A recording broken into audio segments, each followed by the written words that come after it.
बरोबर नरेंद्र सर, एक महत्त्वाचा मुद्दा होता की राष्ट्रवादीनं ज्यावेळेला तिकीट वाटप केलं त्यावेळेला अनेक वेगवेगळ्या वृत्ती आणि प्रवृत्तीच्या लोकांना, खास करून गुंड लोकांना त्यांनी तिकीटं दिल्याचा मोठा फटका कुठेतरी बसू शकतो असं वाटतं का? कारण प्रचाराच्या मुद्द्यांमध्ये हा मुद्दा देखील गाजला की नको त्या व्यक्तींना तुम्ही तिकीटं देताय आणि ते सरकारला चालतं का किंवा थेट महायुतीला चालतं का, असे अनेक प्रश्न उपस्थित केले गेले.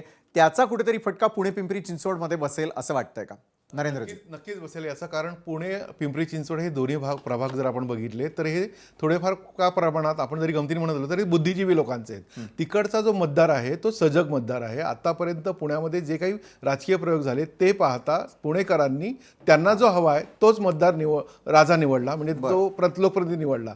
यावेळेला ज्या पद्धतीने आरोप प्रत्यारोप झाले किंवा आपण जसं म्हणालात तसं ज्या पद्धतीने गुंड किंवा ज्यांच्यावरती केसेस दाखल आहेत अशा लोकांना ज्या राष्ट्रवादीने जवळ केलं हे कुठे ना कुठे पुणेकरांना रुचलेलं नाही, हे आता आपल्या एक्झिट पोलवरून दिसतंय. आणि तेच कारण असेल की त्यामुळे राष्ट्रवादीनी जो वेगळा प्रयोग केला, म्हणजे दोन विभागलेले राष्ट्रवादी केवळ सत्तेसाठी पुन्हा एकत्र आले, एका व्यासपीठावरती बसले, हे पुणेकरांनी पुन्हा झिडकारून लावलंय, हे आपल्या एक्झिट पोलवरून दिसून येतंय. लोकशाही मराठी ऐका, पहा, जागरूक रहा.